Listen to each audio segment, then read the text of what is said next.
For today's video, I realized like I need og kilay kay I look like an exotic model.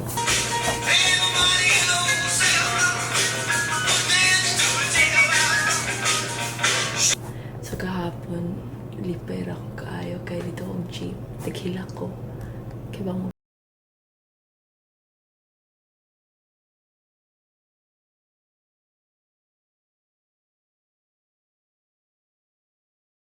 kaya naka-realize ra ko sa akong mga nabuhat last year. Last year, kay kapoy kay ko. And mostly subconsciously, akong goal to kay para ma-raise akong family from the ground up by myself. Naisip na kaya kan kami kaayo o niya ako raw sa. Pero gahapon, nakoy ate. Last year, wala siya work. Wala pa siya. Ganan siya maatog Japan. Ako siya gipapara o kwarta. Gamay raguto kaayo. Singa mayroon niya. Na-scam pag yun siya at to di pag yun to officially hang gitagaan sa kwarta. Kaya ganan siya matig Japan na negosyo. Napukoy ganang nonoy. Kaagaw gahapon ako. Niya, ganan siya matug Canada. Niya, since nido kwarta gibalik sa iyong mama na ko ang iyang yuta. Dili mo na akong nido yuta kaya ka may yuta. Pero akong gipalit para makatabang niya. Kamera jud good to kayo. Ano na yung kamera kayo? Then also, napagugoy nanang nga ikagaw gihapon yung mga siya Australia.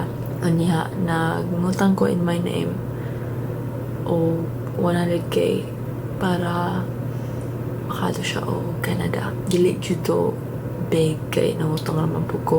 Niya di po gyud ako na-process ato. Pagkamera kayo. Niya gahapon, niyan sila ang modinate sila sa akong pageant kani. Kaya naman sila sa ilang respective countries na gi-aiman nila last year. O niya, mura lang og I thought ang pag-bring sa akong family up to the ground kaya something that I have to do by myself.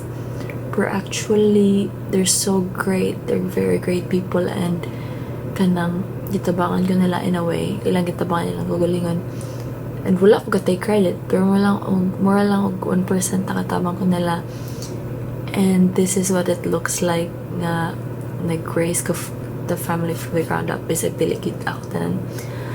And lipera kay ko kay murag, I'm living one of my dreams. Nakataba ko sa akong family and now sila na po yung murag hatag na ko in a way. Bisag, wala ko take credit. Fuck. Sila ako kung ano. Ma-misunderstood na ba ni? Pero lipe lang kay ko. Malipyo pa ko yung mga resume. So, pag-hugo pa kayo mong kondo.